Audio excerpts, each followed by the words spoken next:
I'm just trying not to move. I'm just not going to move. Okay. Ooh. Okay. Great. So I see that we are live now, so we can start. Yes? Wonderful. So my name is Gila Green, and I'm speaking to you from Israel. I'm Canadian originally, but I've been living in Israel for a few years now. I'm the author of 4 novels and a whole bunch of short stories. And I would like to thank Madeline Dyer for inviting me to moderate this very talented and lovely panel about their work. I'm just as curious as everybody else to hear what they have to say. So we'll start by going around with everyone. I'm just going around in the order that I see. I don't know if you see a different order. I'm just going right to left or left to right. So Amy, would you like to just introduce yourself? Hi, I'm Amy McCaw. I'm the author of Mina and the Undead, which is a murder mystery for young adults set in 1990s New Orleans, and also the author of the sequel Mina and the Slayers, which comes out in September. Wonderful. And where are you speaking to us from, Amy? From Doncaster in South Yorkshire, so quite a long way from you. Well, a long way from me. Okay, wonderful. Thank you. Dawn? Would you like to Hi introduce guys, yourself? I'm Dawn Kurtagich. I am a horror author of The Dead House, The Creeper Man in the UK, and The Trees Crept in the US, and Teeth in the Mist, and I'm calling in from Snowdonia. Oh, wow. Okay, very nice. Chloe, you can't hear us? Okay, maybe that will change. I don't know how to change that, but please let me know if that changes. Tracy, would you like to introduce yourself? Hi, I'm Tracy Darnton. I write YA thrillers. The one that's just come out is Ready or Not. My previous ones are The Truth About Lies and The Rules. Great. Oh, and I am in the West Country near Bath, tiny little village near Bath. Ah, very nice. Okay, and last but not least, Kathryn. Hiya, I'm Kathryn Foxfield. I'm the author of YA Horrors. My latest book, Tag Your Dead, came out today, in fact, so it's very exciting. Hey. And I'm here from Oxfordshire in the UK. Very nice. Welcome, everybody. And Chloe, can you hear us now? Are you able to hear us, or should we try chatting? Maybe she wants to, maybe we could hear her. Yeah, I can now. Thank you. Okay. Would you like to introduce yourself?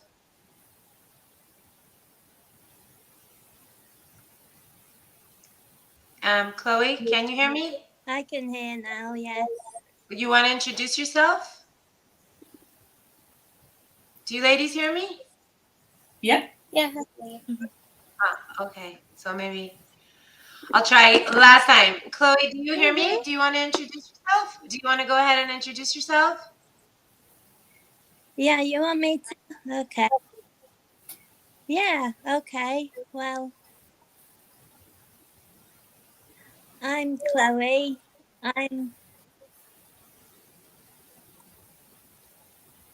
Yeah. Yeah, I can. Can you hear me okay? Yeah, we do hear you. I hear you. It's a little bit choppy, but I hear you. Okay. Hopefully, Chloe, the suspense of technology. Suspense isn't just for books. Obviously, it's for technological forms as well. So we'll go ahead and hopefully Chloe will jump back in. Okay, so Kathryn, we'd really like to hear how you got started with your writing. Yeah, so I started writing about 15 years ago. I was working as a research scientist and I came across NaNoWriMo, or National Novel Writing Month, and thought, how hard can it be to write a book? I'll give it a go. And it was quite hard, and the book I wrote was terrible, but I just fell in love with writing. So I've been doing it ever since. And then I changed careers, I guess, about 5 years ago, and now do it for a living. Oh, wow. Okay. So you're a full-time writer. Yeah, well, I have children as well, so I quit my old job to look after the kids, and then I write around them. So I'm not sure I could call it full time, to be honest. Right.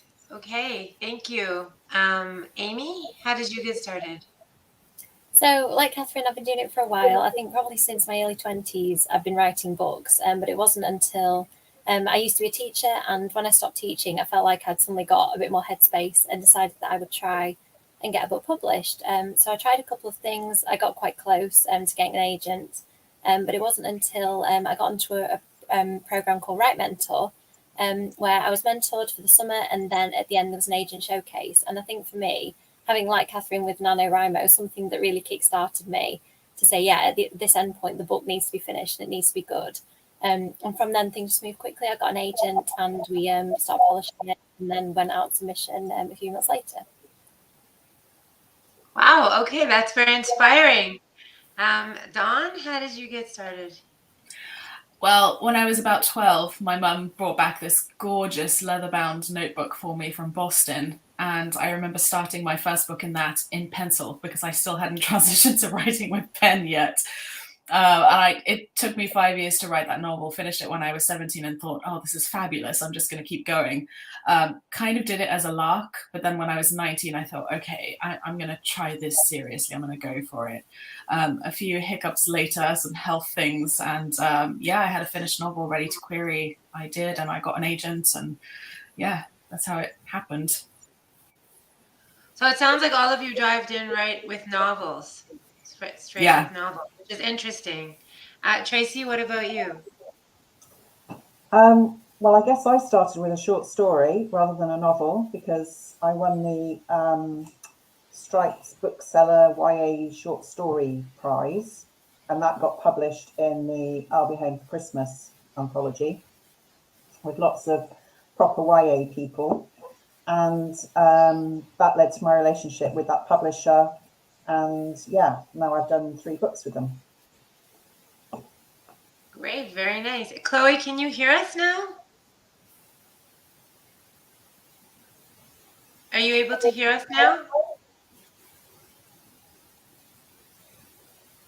Okay, let me know when you can hear us and I'll just jump you right in, okay? So we're back to Kathryn. Do you think you could describe your writing process? And I know that might be a little difficult to do in a short time, but how would you describe your writing process? And does your process change with each book, or do you stick to it? I think my writing process is a bit of a mess, really. It changes from day to day, never mind from book to book, I'd say. So I always have to start off with a rough idea of what I want the book to be about and where it's going to end. And then I'll write a plan for maybe the first act and write that. And then I'll have a crisis of confidence. So I'll throw it all out and write something else. And I can do that multiple times until I finally settle on an idea that I want to write. And I kind of have to be writing to be able to work through my ideas and decide what ones are going to be good enough to base a whole book around. And so, yeah, once I kind of get to that point where I've written the first act and I'm happy with it, I'll write a plan for the rest of the book, and I'll be able to just about stick to that and hopefully finish the draft. And then I'll rewrite it all when I come to the edit. So yeah, it's just a big chaotic mess, really. I wish I could do it in a simple write a plan, write the book, send it off to my editor way. But so far, writing my 4th book, I'm still just as much of a mess as I was. So yeah. But it does sound like you are kind of a plotter, not a total pantser. You do plot. Yeah, I tend to plot the big moments of the book and have a rough skeleton of what I want it to be like. And then I'll sort of write the rest of it off the top of my head and all of the details and the characters, and then rewrite it again until I get something that works. So it's a combination of both, I'd say. Thank you. And Amy? Yeah, I'd say slightly chaotic, like Kathryn, and probably a mixture of plotter and pantser as well. I think generally I start with a central something that gets me really excited. So in the case of Mina and the Undead, it was New Orleans. and the local myths, and obviously vampires. So I tend to write those things in the middle of a page, and then I do a mind map that branches off them. So I think of all the things that could go into it. And I remember Lainey Taylor's advice. She said that she just put, with Daughter of Smoke and Bone, she put everything that she loves into that book. And some of it was really random, like she's interested in bones, she's interested in monsters, and it just became this amazing thing. So that's what I aspire to do. So I have this jumble of ideas, and I just start to see threads in it, and I start to see characters. And as soon as I get a character, that's when I usually get really excited, start trying to write it and realise I've got no idea what I'm doing. Go back and do some plotting. And it's just this back and forth of when I feel excited enough to write and like I've got enough about it, I just go for it. So I plot so far. I tend to, like Kathryn, have a rough idea of big set pieces. Sometimes know where the book ends. In the case of Mean and the Slayers, I didn't know where it ended when I started writing it, so that was interesting. But yeah, I wish I've interviewed some authors who've said things like they plot the whole book chapter by chapter in a neat outline, and I really envy that, because it does seem like you'd feel a bit more in control, whereas I tend to make a mess, redo it, write a bit that I think is good, then make another mess and repeat. About how long does all of that take, all this mess? It's interesting. Yeah, I think book one, because I just had the, like, as much time as I wanted before I submit to an agent. I think that probably took a couple of years, and you just have this luxury of, oh, this scene's not quite right, I'll just sit on it for a month. Whereas when I got the book deal for this one, it was how fast can you write it? And I was like, okay, maybe in 3 months around a toddler and a day job, I can do that. So I think Mina 2 took me 3 or 4 months, and then lots of editing afterwards. Wow. Okay, 3 months. Okay, that's challenge. What about you, Dawn? I started as a panster completely because I was 12 and I didn't know how things worked, and I stayed a panster until I was published. And by necessity, you have to turn into a plotter, because if you want to get more than one book deal, you have to submit a proposal and you have to know what's going to happen. And since then, I think I've done a book every way that I can imagine doing a book, including having a chapter by chapter summary. One of my latest books, I literally had the book written out chapter by chapter, and I went from there.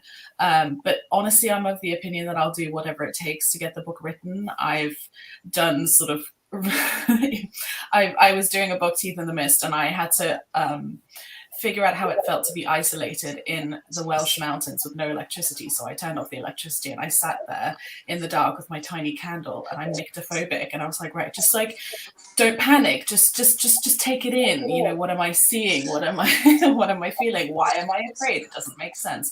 So I'll do whatever it takes. I'll paint with my feet or sit on my head or whatever it takes to work the book through. And because of that, I don't have a process, although I really wish I did.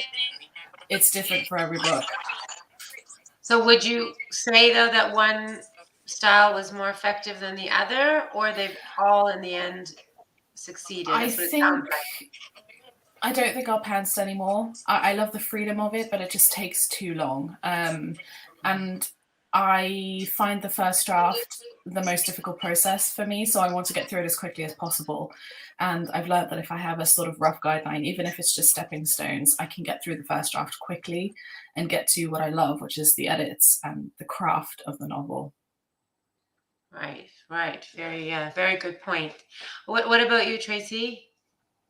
Well, I feel a bit reassured listening to everyone else, because I always slightly worry that I am not a planner. And I feel like there's this method out there somewhere, and if only I knew it, everything would be easier. And I have absolute envy for the people who can plan the damn thing and then write it chapter by chapter. I think that would be great. So a bit similar to the way Kathryn starts off, I like to start with, I write my beginning paragraph, and then I write the end paragraph, and they practically don't change. The ones in Ready or Not really haven't changed. And then all I have to do is join up the beginning and the end. And I have no sense at all of an act structure. Maybe I should do, I don't know, or a midpoint or anything like that. I'm just feeling my way and writing it, really. And you've done that for every book, the same process? Yeah, I've been fortunate in that I haven't had to submit a big synopsis. So with I think they sort of trust I can do it now, that's the way I seem to work. So I just have to figure out how to pull off the ending that I want, I think. But they are things that I'm interested in. So The Truth About Lies was about memory. So there's stuff that occurs to me and stuff that I think I want to put in there if it's something I'm interested in, or the rules was about prepping and rules. So again, it's sort of, there's automatically certain stuff. I do a mind map, similar sort of thing as well, that pulls out different things that I could put in there. So I guess that's sort of planning. But I did do an MA. I did the MA at Bath Spa, and I've been teaching on that this year. And I did all sorts of things on that, but they honestly didn't help me. So I had like index cards galore and Post-it notes on the wall and all that, and it honestly didn't help me. So the way that it seems to work for me is to feel my way, and maybe it's because if you're writing a thriller, you need to keep that freshness to it. I don't know. Do you want to just tell for people who aren't really sure that what mind mapping is? Because that seems to be something you seem to recommend. Well, I do this on endings as well. So like I might put in the middle of a piece of paper what ending I want. So let's say somebody dead at the end, and then I'll go off on different branches and think about, well, who could have done that, and how could they have done that? And I'm just like a spidergram would be another name for it, so that you're exploring all the different branches and all the different possibilities, all the different metaverses that your book could be. Do others of you do that? Do you mind mapping or any of these? Yeah. I've done mind mapping, I've done index cards, Post-its, anything and everything, every process. And it's funny with the index cards because it didn't work for me for 2 books, and then it did work for 1 book. It's just such a weird thing where each book needs its own. It's so annoying. I wish they would just cooperate and do the easy thing. Right. So then that is part of your process then, using some of these techniques, I guess you would call them, or methods or styles. It does seem that there's something you recommend then.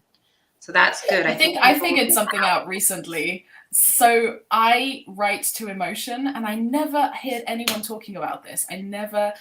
I was getting so stuck, and I realized it's because I need to follow the emotion of a story. So I emotion plot, but no one talks about this. I need to know the emotional, what I'm trying to convey emotionally. Do you guys do that?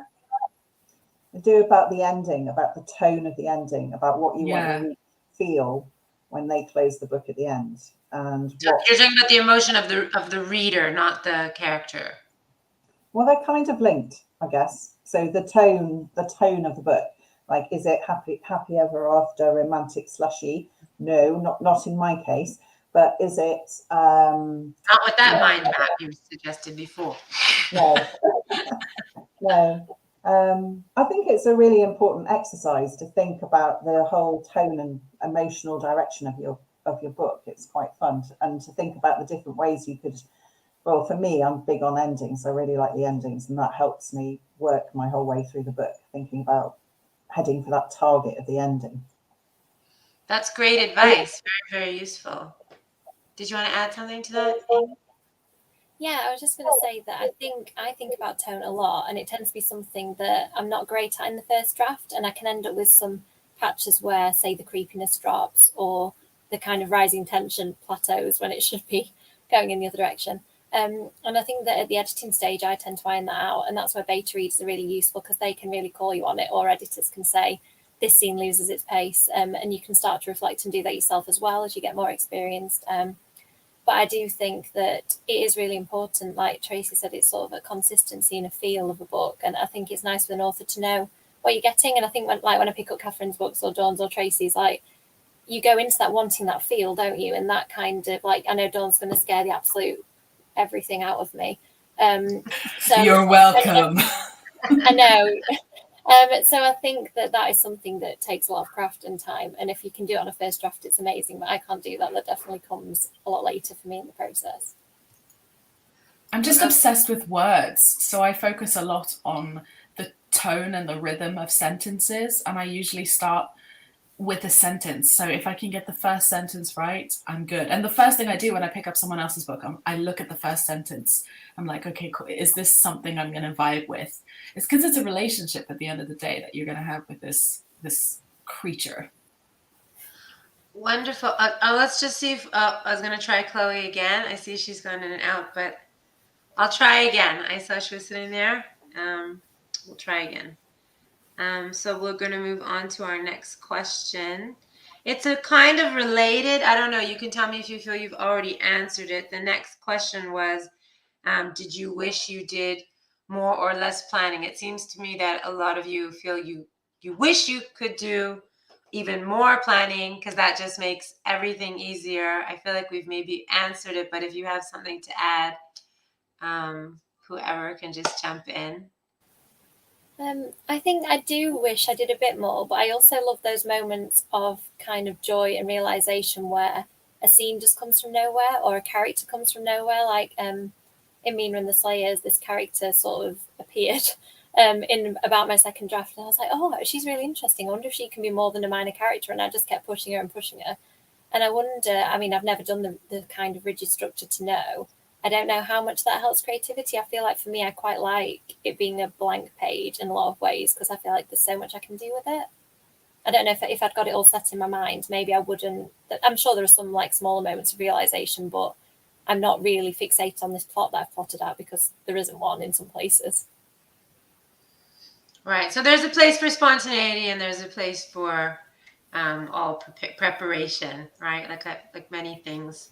Yeah, and I think it's different. I mean, I think the outliners, people who outline, probably can find those moments of spontaneity as well, and I'm sure it really works for them. So I think it's just finding that thing that works, isn't it? And that you can replicate, or in Dawn's case, that you can still get to that amazing book at the end, even if you've used different techniques to get there. I've overplanned before, and I've completely destroyed the life of a book, and it just didn't get written because I just had planned all the spirit out of it. So I think for me, it's finding the balance. I would love to try to pants again, but I'm always needing to send a proposal, and they usually want at least a 3-page synopsis. They just want to see what I'm going to do. And I think it's because my books are so weird, they don't quite trust me yet.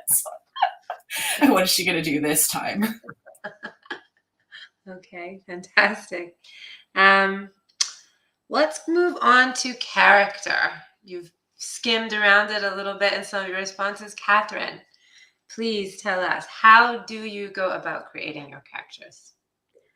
So I love my characters. I love creating characters. And something that I've done with the last few books is I'll start out with a kind of stereotyped or cliched character as a placeholder to start with, to make sure that I keep all my characters distinct. So I'll say, oh, this girl's going to be the mean girl, or this boy's going to be the rich jock.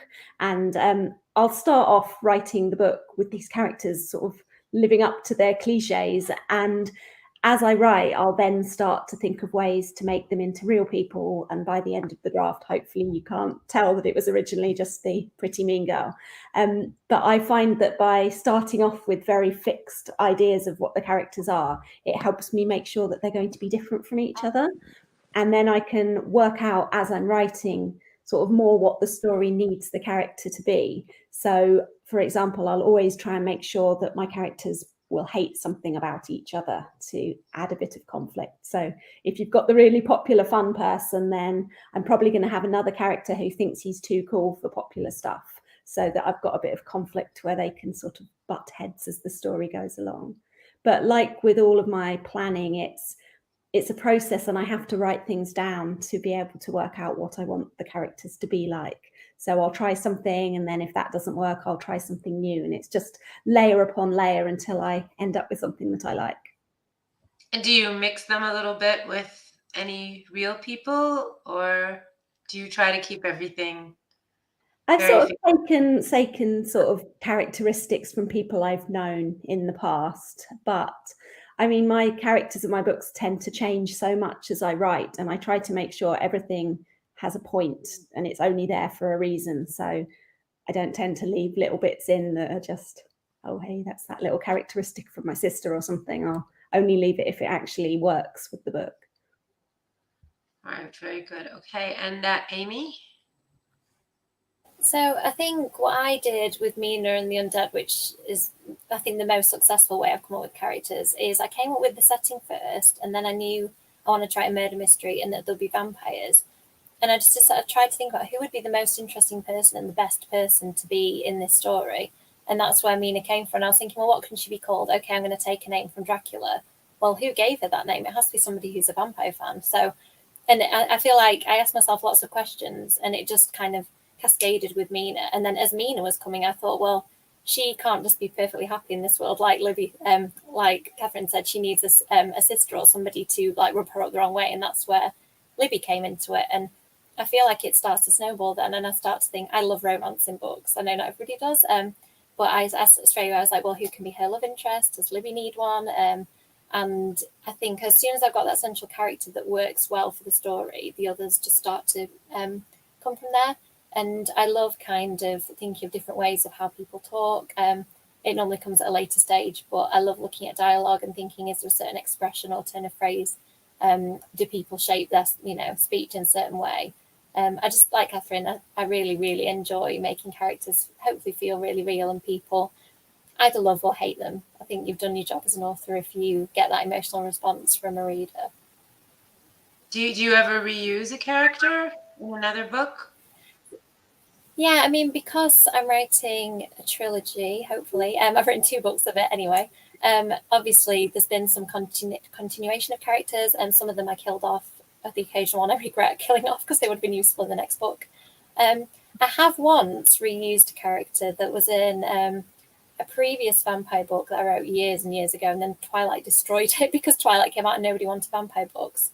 There was one girl in that who was quite a small character, and I did kind of some ideas of her stayed in Mina in the Mina books. But generally, I don't think that was the only time where I took some little characteristics. Usually, I think they're quite separate between projects. Very, very good. And Dawn? For me, it usually starts with internality. I think it's because I've been a lifelong diarist. I keep a diary, and I have since I was about 8. So usually it starts with internal dialogue, emotion. So for the Dead House, I had an idea of Caitlin, the main character, that she would be at war with herself. That later turned into a separate entity within her body. But I remember keeping a diary as her for a good few months to get into her headspace. And with The Creeper Man, the sequel, or the second book, for Scylla, I just had this vivid flash in my head of, again, a sort of diary entry where some of the letters were scratched into the page. And if you read just the scratched in words, you would get a secret message. So it was a visual, but again, very internal thing. And then I have to work to take these internal people and give them external lives, give them, things they want to do, and physicality. And so it sort of starts as just a brainstem, I suppose. And then I have to work hard to flesh them out. So do you actually create visual images of them, how they're dressed, and hair and makeup? Yeah, I do. So my journals are just mad. They're writing, but they also are sketches. And I used to create digital images on the computer of what characters would look like, and now I just sort of give myself a rough sketch. But mainly it's so that I don't lose their sense of realness, because I'm so focused on their internal world. And most of my novels deal with the madness within. So far it's always been a spiral into madness. So the focus is very much internal. And right. Again, you need war the visual with to keep themselves. them, like the visual helps you keep them as people, how they move. Yeah, exactly. And I'll make notes about different mannerisms, different tics. And this is where I do a lot of people watching, because I'm trying to collect. I'm a bit of a magpie, so I collect, what people do. I'll sit on a park bench or go into town, and I just watch the tics that people have, so that I can consciously put them in. Because otherwise, I could write a whole novel never dealing with somebody's external journey. It could just be inside their head. Right. So those are also some excellent ideas writing the diary of your characters, people watching, visuals. What about you, Tracy? How do you create your characters?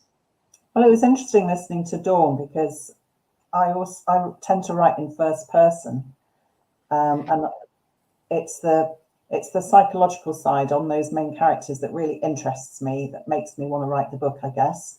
So I'm thinking about what would the effect on that character be and how would that shape who they are. And then I really just don't have a clue, particularly what they look like. And then I know I have to put that in.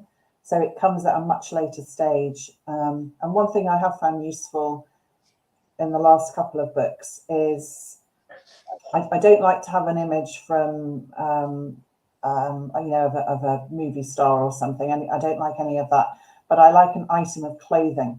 So in the rules, I gave Josh like this. I had a picture of a Parker jacket with a big hood, and to me that just, he wears it in the book, and it just sums him up because he retreats into this hood.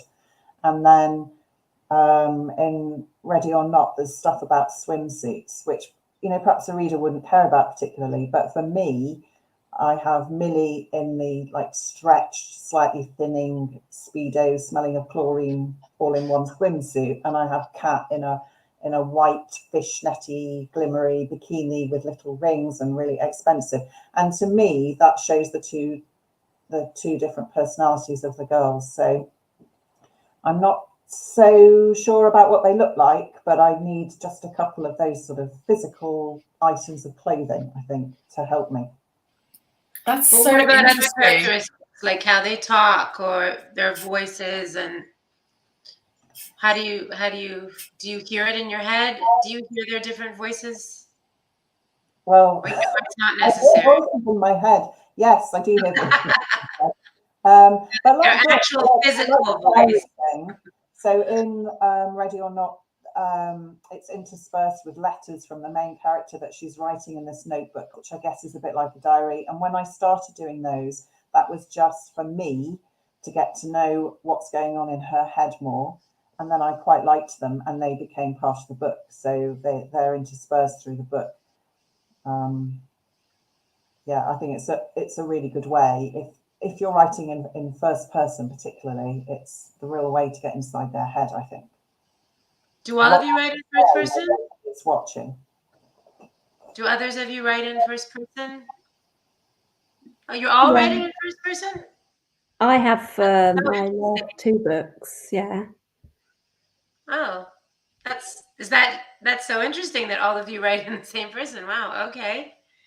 I write in third and second as well, but I love first the most, and it's exactly the reason Tracy said. It's really interesting what you said, Tracy, about the clothing thing. I love that. I might use that because for me, it's usually, I love symbolism, so I tend to do physical features that represent something. So for example, a woman is described as having no walls in her eyes because this boy is psychic, and so I made her eyes just jet black because that symbolized, it was a way to tether her to reality. But I like the clothes thing. That's cool.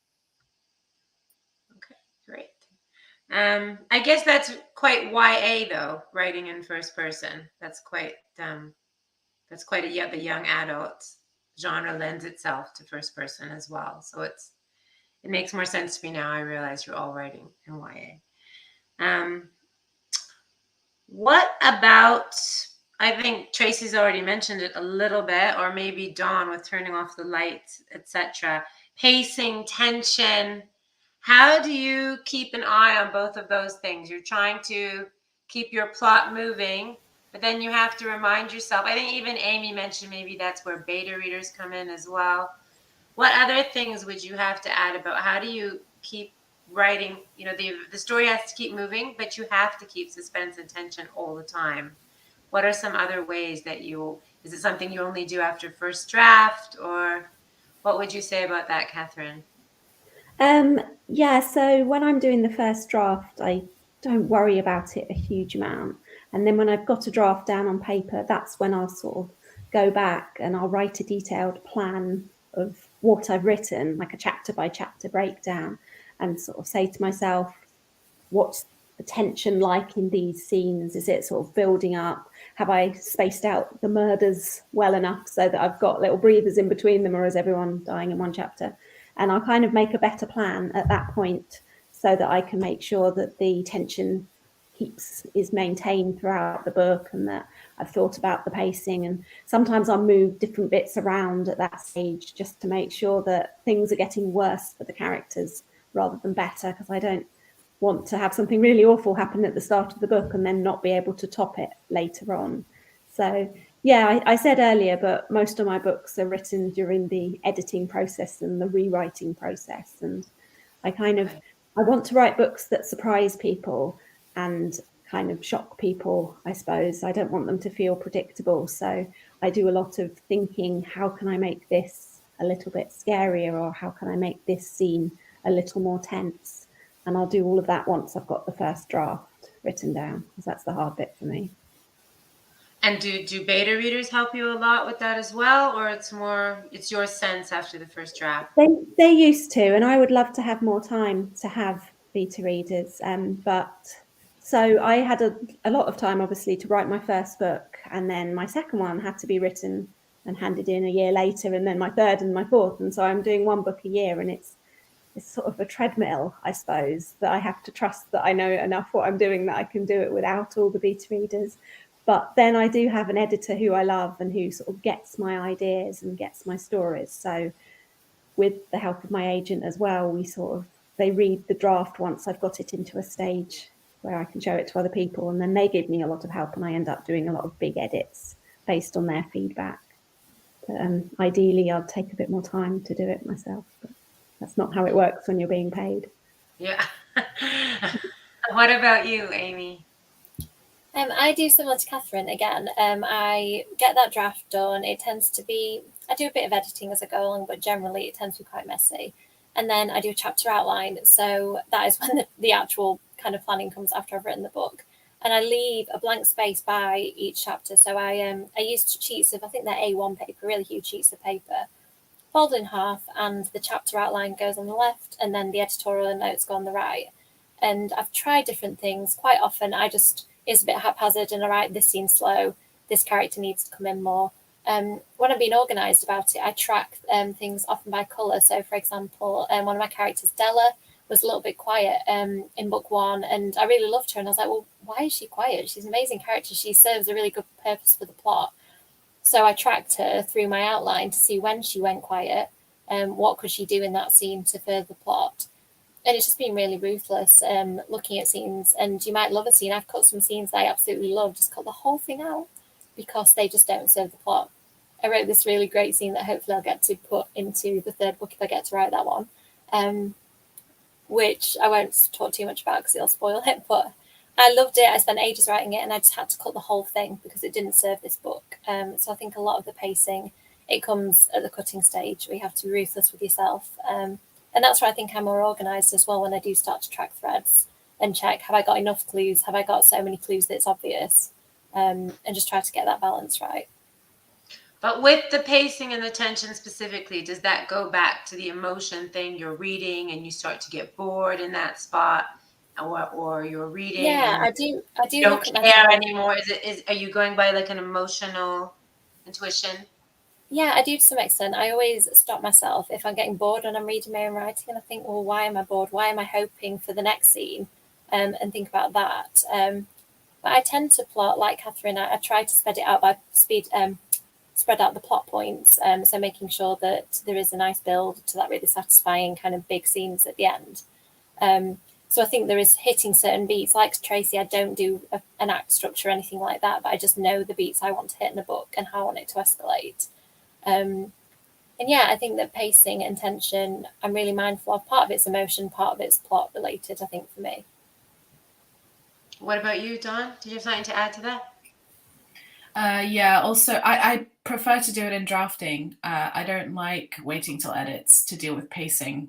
So I follow if I'm getting bored while writing it, I know that's a massive sign, but also I just follow the fear to the point where I have to like build in beats after the tension to give the reader to kind of just take a breath, and that's what I'm bad at. I just want to go all the time. So for me, it's definitely a drafting thing. If I'm doing it in edits, it needs to be like a secondary. I'm doing it for the second time. I really like to get it on the page pretty much how it will be or when it goes out. So on your end, you're saying that sometimes your pacing is too fast and you actually need to slow it down, as opposed to people who have a chronic problem that it's too slow and they have to speed it up. Yeah, it's more a case of I forget to give the reader a chance to take a breath afterwards. I forget that you need the dips as well as the highs. Right. That's so that's a good point for people, who are watching, to know that it works both ways. There's the too fast and there's the too slow, because people often think of pacing as it's too slow, but that's actually not true. What about you, Tracy? Again, I guess it's quite hard to spot in your own work, isn't it? I think that the pacing is off, and I think it's the hardest thing to get right. I'm trying to make sure when I'm writing it that every scene is serving a purpose. So it's doing something on the plot or the theme or character, and that I'm not just drifting. But it's certainly more of a challenge if you are writing, like Ready or Not is a bunch of teenagers in a house in Cornwall. So you haven't got like big action sequences or anything to lift it. So it's a lot of it has to be, arguments or psychological stuff going on to get that pace and interest into it. And if you've answered any of the questions, then you have to ask some more questions just to keep that tension and suspense going, I think. So do you use other people? Is it your editor or your agent who often points out lack of tension, or are you? Yeah, that would be something my editor would pick up on those structural edits. I think we added a couple of. I tend to write slightly under, about 5,000 words under what we want as the final thing, and then she would very kindly spot where we might need extra scenes or something. But yes, I do use beta readers. So I have young adult sons who've always done that for me, and then I have my little gang of good writers, and I feel that everyone is reading it in a slightly different way, which I find quite interesting. And I have people who aren't writers at all, who are just readers. And again, I find that their feedback's valuable as well, as to if it flagged at all for them. And that's always what I'm asking on that beta read. Where did it flag? Right, okay, so that's important, these different styles. Of some people have a community of writers that are giving them feedback, and other people just don't have time, and it's a smaller pool. We're coming more towards the end of our time. I've already really enjoyed this and learned a lot.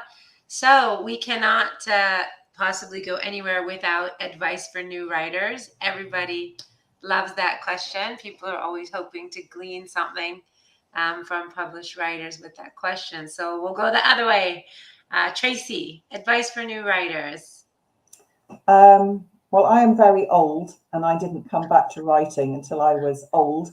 So I would definitely say do it now, because there will never be a mythical time when you have loads of time. I think you've heard from everybody here that doesn't happen. So you have to find time and do it. And if you don't create a draft, then you don't have anything to work on. And again, I think you've heard here that it's the edit stage that's really crucial for it becoming a book that works. So yeah, but my main thing is just to read all the books, watch all the TV series, and that. So would you say not to limit yourself to genre when you say read all the books, or read in your? Do you think people should read in very widely, or if you want to write YA horror, you should just read YA horror? What would you say? Well, because I know people get scared about if they read something, they don't want to copy something. I've heard that. So that's why I think it's important to read really broadly, and then you are you're learning about story structure and character without thinking about it. It's all just going in, and you're learning valuable lessons from all those books that you read or TV series that you watch. And then just read some, just sometimes read with a bit of a critical eye. So I'm in a book club with a bunch of writers, and we alternate YA and middle grade, and we're really thinking about, okay, how has this worked, or how has this not worked? And I find it really interesting picking apart somebody else's book and just seeing, just picking up things and think, okay, that was clever. I could use that. But that's a technique. But I think don't worry that you're going to end up copying something, because the more you read, the more dilute that all becomes. And it's all just, you are understanding how story works. Fantastic. Thank you. Dawn, what would you add something to that? I think Tracy said it beautifully. I don't love prescriptive advice because, as we've seen, everyone has a different process. But there are the two things I think apply to everyone. Do finish your book. Don't start a whole bunch of things, which I did a lot as a kid. And yeah, just read widely. Thank you. Amy, what would your best advice be to new writers? Like Dawn, there's two things I always want to say. The first is to write something that you really love, because you're going to have to spend a lot of time with that. And if you think, I want to write a book like Kathryn Foxfield, but I'm not interested in that, I don't love that, I think it will come across to readers and it will become a pain for you, because if you get a deal, you're going to have to edit that over and over again and talk about it in events for years to come. So I think write what you genuinely love, because I didn't know with Mina and the Undead, were people going to understand that I just really like Buffy and I want to write a book that's like that. And, the pop culture references, I just threw everything in that I enjoyed. And I think that hopefully filters through to readers as well. And the other thing was, I didn't really kickstart my writing until, like Tracy said, I made space for it. So, I've got a toddler, I've got a job as well as writing, and I just have to be really focused to make space in the day. And that's why I think I did Write Mentor, because I thought I actually need to prioritize this now, because like another year can pass and you've not tried to get an agent, another 2 years, 3 years, and before you know it, you haven't actually done it. So I think finding Write Mentor really kickstarted me, finding a community of people that were supportive, and that having a deadline was super useful. So whether you do something like National NaNoWriMo, however you say it, I find deadlines really useful, even if they're artificially imposed ones. I have to give them to myself now if I'm not working on a deadline, because otherwise it doesn't happen. So that's another good thing, deadlines. Kathryn, do you have something to add? Yeah, I'd say when I started out, I'd try and read all of the writing manuals and guides and listen to all these podcasts, and I was endlessly searching the net looking for the rules and the way to write a book, and trying to get someone tell me how to do this. And in the end, I just had to try stuff and write stuff, and then you find your own way, and you realize that the rules they don't really exist. And I think my only rule now is just don't be boring. So just always question whether your book is interesting and surprising, or if you're just rehashing things that you've read before, and just get it down on paper, and hopefully it will turn out okay. Okay, thank you. So let's end with everyone telling us what they're working on now, what we have to look forward to from all of you. We'll go back the other way. So Kathryn, what are you working on? What can we look forward to? My third book came out today, and at the moment I'm trying to write the fourth book. Congratulations. The fourth one will also be a YA thriller horror along a similar sort of line. It'll probably be branded with the same sort of dripping blood that I seem to have on all my books. So hopefully that will be out next summer if I get it written. Okay, looking forward to that. Amy? I'm going to be that person and say that I can't talk about anything I'm working on, because there's sort of one contract which I'm not going to say anything about because I don't want to jinx it. There's one other thing I'm working on the side, and then there are a couple of short stories. I've just had a short story accepted into an anthology, which has sort of been announced, but not really. So I'm just waiting for that to be properly announced. So yeah, I'm at that point where I can't really tell you anything except that I'm still writing creepy things, hopefully. I'm still writing things that I think are fun. There will probably be more vampires in the significant future because I've not done writing about them yet. So yeah, I think that's all I can say for now. Okay, well, congratulations on the short story coming out. Thank you. Dawn? I also can't talk about much. The only thing I can talk about is the sequel to Teeth in the Mist, which comes out next year. So I'm writing that at the moment. And And what the title's genre is not that? been YA horror fantasy. Yeah. And that's next, so that's 2023. 2023, yeah. The title's not been announced or anything, so it's still early days. Okay, looking forward. Tracy? Well, I don't feel like I've had much time for writing lately since Ready or Not came out and life has generally intervened. But I've got 2 to pick up that I need to get cracking with over the summer. And one of them is multiple narrator, which I haven't done before. All first person, but lots of them. So that's something to play around with and decide if it's a runner, really. Fantastic. Okay, so this is great. You all have so much so many exciting things on the go. I've really, really enjoyed this talk. Unless somebody has anything to add. Otherwise, that's perfect. Thank you. It was really nice meeting all of you. Thank you for your lovely hosting. Thank you, Gila. I feel like I've learned a lot. I feel like we should have a support group for our next book. I've got lots of new ideas to try now, actually, listening to you.